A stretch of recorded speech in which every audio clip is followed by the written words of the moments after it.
I'm Steph Garcia with D1 Ticker and Collegiate Sports Connect, and I'm delighted to be joined by Dan Vélez, the new Senior Associate AD for Internal Operations at Manhattan. Thanks for joining me, Dan. Thanks for having me, Steph. Pleasure to be here. So, you were most recently the athletic director at the New York Institute of Technology. Why make this move to Manhattan? Why jump back from D2 back to D1? And why is Manhattan the right place for you to do so? Yeah, Steph, a lot of layers to that question. My career has taken me from an assistant basketball coach at the Division III level to start out with, the Division I in the Big East at Seton Hall, and then Siena, and then, as you noted, New York Institute of Technology. Um, you know, I got to New York Institute of Technology. I was the associate AD there and things were going well. Then I had the opportunity to move into the athletic director chair in 2017 and jumped at that opportunity because everything I had done was to get to the athletic director chair. We started to make some changes and try to enhance the staff and enhance the operation, all with the goal of improving the student athlete experience. And things were going the way we wanted them to go. I think some things went a little quicker than we anticipated for a good reason. Some things were taking a little longer, as always. But things were going in the right direction, right? We had gotten engagement, high numbers of engagement with our alumni back. Former student athletes were happy. The current student athletes, their attitude was changing about what New York Tech was to them. And then the pandemic showed up on our front door. We always talk about there's certain days we always remember exactly what we were doing. I remember Friday, March 13th, 2020. We were sitting at our conference table. We had some of the Division I basketball tournaments on, and then the news started to come, and we said, oh boy, here we go. So spent that day with my deputy AD and the rest of our staff, bringing our teams back home. All of our spring teams were out somewhere. So working with our travel partners to get them back home and get them back home safely.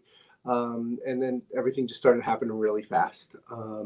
Initially we were going to head into spring break thinking like everybody else, we'll get away for 2 weeks, we'll come back and we'll get back at this. Well, then 2 weeks turned into 3 weeks and turned into 4 weeks. So we went through that spring of 2020, kind of trying to plan, okay, how do we plan for something that we don't know anything about?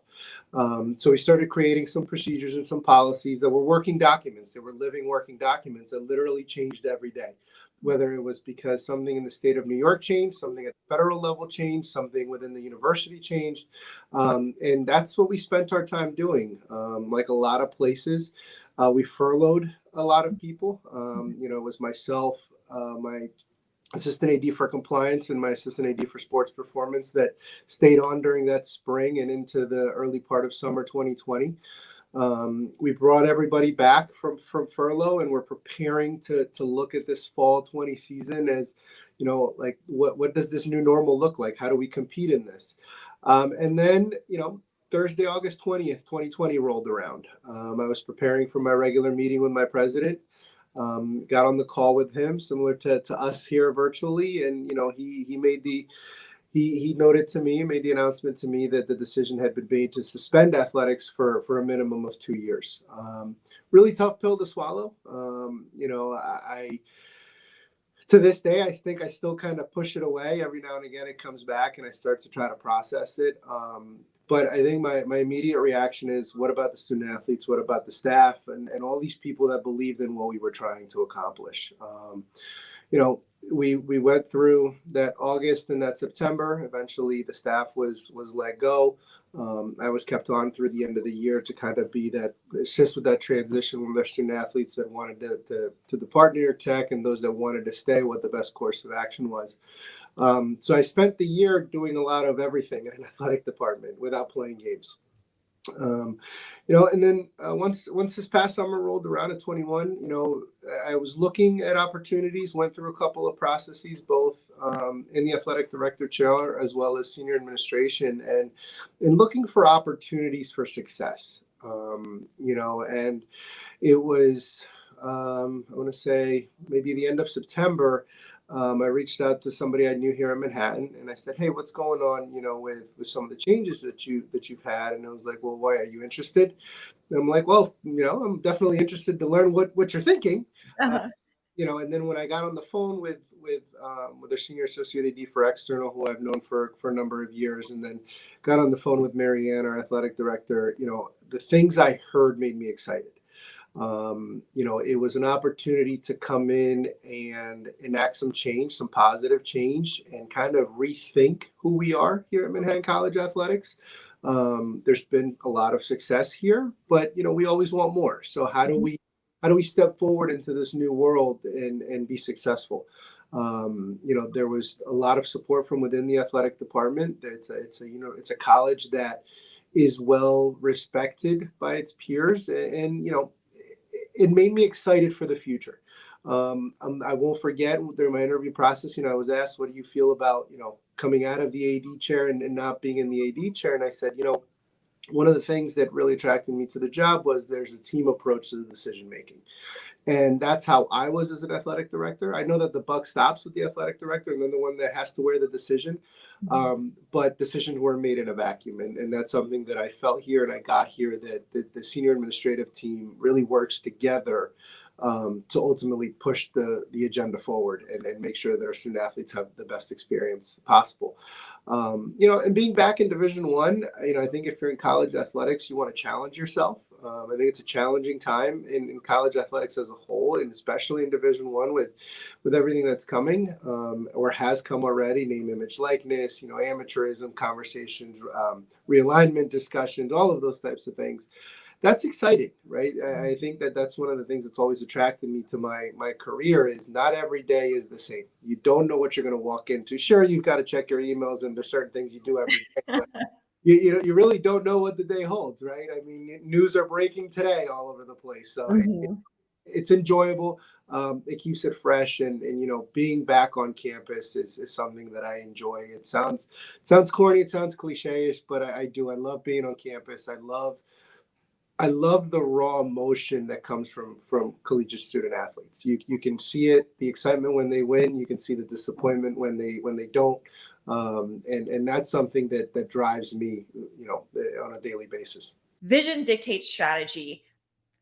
How will your perspective and your priorities shift now that you are not in the big chair, but you're at the Division I level? Sure. I think that, to me, the approach doesn't change. To me, I still make decisions understanding that it impacts what the student athletes do and experience. I tell my staff, I told my staff as an athletic director, I tell staff members today, when you're in the camp business, the first question that mom, dad, guardian, whoever asks when they pick up their son, their daughter, their grandchild, whatever is, did you have a good day today? And that answer has to be yes. If it's not a yes, then you're putting your enterprise at risk. So we have to take the same approach when we make our decisions with student athletes. Is when we ask them, did you have a good experience? That answer has to be yes. Yes, winning does translate into a good experience. At least you hope it does. But you can't always control winning and losing. But there's a lot of things that we can control on a college campus that in an athletic department that impact that positive experience. And as long as we can make sure that we get more yeses when that question is asked, I think that we're being successful. So when I sat in the chair, that's how I approached it. Sitting here as the senior associate AD, I approach it the same way.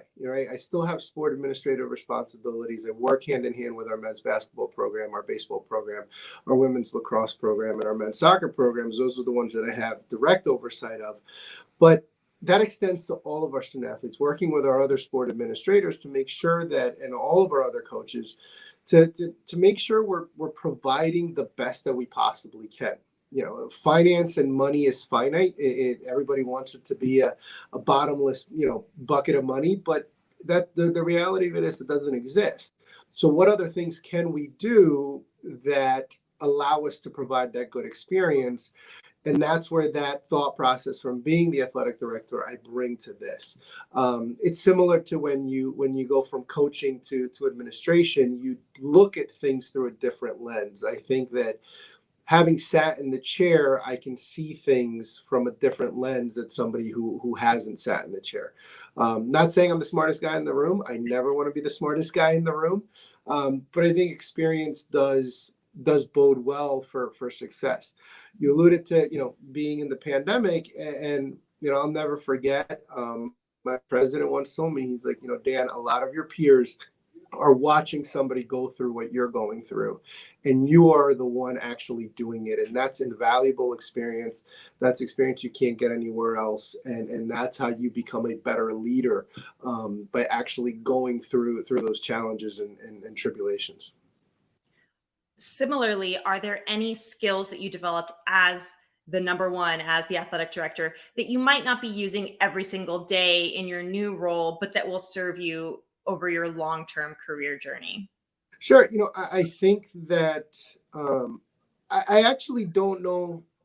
I can't think of anything off the top of my head that I won't use. And I think it's because of that same approach of what's the experience always like, right? That's the big piece that we need to address always. I've learned, over my career, really, that to just be more open and be more, lack of a better term, warm, and not always focus on what we do in these four walls, and right on in the athletic facility, but just getting to know people, on a little deeper level, and getting to know people off of their court or their field. Similarly to me, allowing people to get to know me, me, the person, Dan Velez, not just me, the athletic administrator. Mhm. And just showing people that I'm in this moment with them, that we are going to enjoy this moment. We're going to get through it together. We're in the trenches together when we need to be. Um, that became more enhanced sitting in the chair, and I always had it there, but after sitting in the chair, you see how that truly impacts. I think a lot of times we get stuck right behind a computer, or we get stuck in an office because it's easy, right? It takes a little bit of effort to get up and go for a walk every day, and that's something that I will continue to do, as hopefully we get more freedoms, from a pandemic restriction standpoint. I like to take my daily walks, basically, and that just means I go pop into people's offices. Yes, there's a time and a place for those structured meetings and scheduled meetings, but I think there's a lot of value in just checking in with somebody. Hey, how's it going? And actually listening to that response. I think a lot of times we ask that question and we don't listen to the words that come back. And in that answer, there's usually a lot of information that can help us navigate through whatever challenge or whatever positive experience we're having at that particular moment. That's amazing insight. A lot of folks watching this are going to be curious about, can I make that jump from D1 to D2 and make it back? Or am I going to be, left in the Division 2 level or the Division 3 level? What is your advice for those folks who might be curious about this certain career trajectory? Sure. I think that's a stigma that's out there for sure. I think people immediately will pigeonhole somebody. Oh, you're a D1 this, or you're a D2 this, or you're a D3 this. I've always looked at every move that I've made throughout my career, and having had the opportunity to be at all three levels in some capacity. It's always been about, how do I challenge myself? How do I make myself better? But a lot of it comes also by talking to other people. I am a big believer that the level that you are at is the level that you're at on paper. The real level that you're at is, what do you want it to be? So, for example, when I'm sitting in the chair at New York Institute of Technology, it wasn't about always comparing myself to what my conference peers were doing, but more, okay, what are the Manhattans of the world doing? What are the Ionas of the world doing? Some of our MAC members. And that's something that I started to pick up being at the other levels. It's, don't be satisfied with what you do every day. Look around you to see how you can differentiate yourself to become better. And as you start to do those types of things, and as you start to have those experiences, people notice, and people start to realize that you're a big thinker. There's nothing wrong with being a dreamer. I certainly am. I wouldn't be here if I wasn't. You've got to have big dreams and big aspirations, and if you do and you work at them, they will come true. They may not be very quick. A lot of times the good things that happen to us take some time, and there's certainly nothing wrong with that. But dream big, but enjoy that moment as well. Don't lose sight of where you are. Don't always be looking at what's the next opportunity, when's it coming, because if you do that, I feel like you end up missing a lot of what's happening currently, and you miss out on the moment of today. You've got to really embrace where you stand, where your 2 feet are at any particular moment. This is amazing wisdom. I want to come and be mentored by you. I'm just so inspired on this Monday. So thank you so much, Dan, for sharing more about your journey and about this exciting new role. We are very eager to follow along with what you do at Manhattan. So thank you so much. Thank you, Stefan. Go Jaspers.